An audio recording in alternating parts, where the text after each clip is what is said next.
Hi, everyone. I'm Doug Black, Editor-in-Chief at insideHPC. And today I'm with my colleague and friend, Daniel Gutierrez. He is editor of our sister publication, Inside Big Data. And we're here to talk about the evolution and a new name for Daniel's publication and some of the trends that are driving it. Daniel likes to say he's been in the field of data science and now AI for as long as anybody. Besides being a journalist and editor, he is a professor of data science at UCLA, which is a rare commodity in tech journalism these days. Daniel, welcome. Hey, Doug. It's great to be here with you. Okay, good to be with you. So, why don't we start with a quick history of Inside Big Data and how long you've been the editor? Yeah, Inside Big Data has had a great run.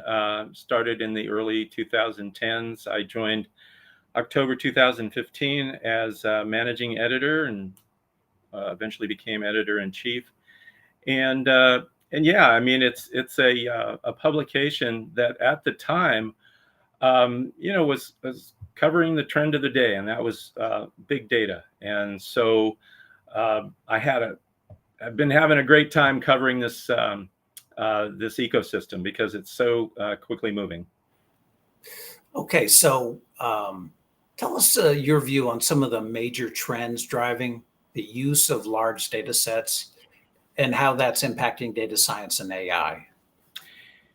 Yeah, well, like I said, big data began in the early 2010s as a period when companies were collecting more data than ever before, and that was great. We covered that area very well, and everybody seemed to be interested in just collecting more and more data.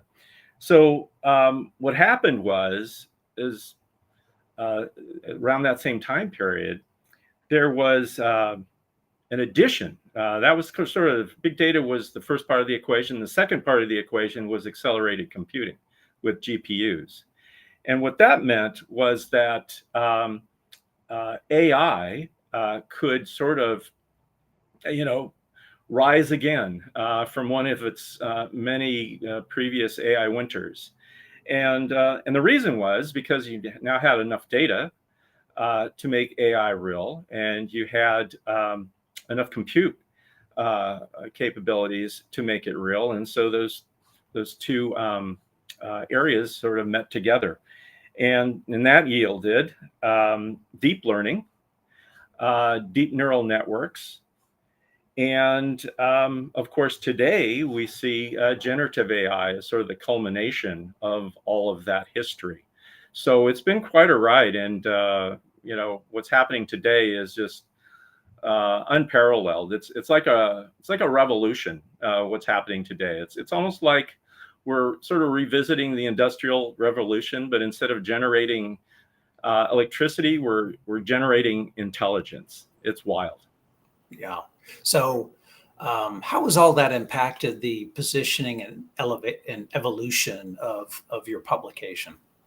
Yeah, so like I said, Inside Big Data from the beginning covered the first part of that equation, collecting a lot of data. So what we want to do now is sort of encompass the accelerated computing part and the AI, the generative AI part of the equations into one whole. And that's why we're going to rebrand Inside Big Data to soon become Inside AI News. And I'm very excited about that because now we'll have a more full breadth of the industry and be able to cover all sorts of topics related to this exciting area. Okay, and what are some of the key vertical industries that Inside AI News will be looking at? Yeah, there's so many, but we had to choose a handful. And so upon launch, the areas that we'll be covering are topics like AI for healthcare, medical and life sciences, AI for transportation, for financial services, security, manufacturing, and lastly, agriculture. But things could change. I mean, there's so many areas that are embracing AI right now. So who knows what that means for the future? We'll be on top of it for sure. All right. Well, Daniel, thank you for your time. Good to be with you again. And best of luck with Inside AI News. Thank you so much.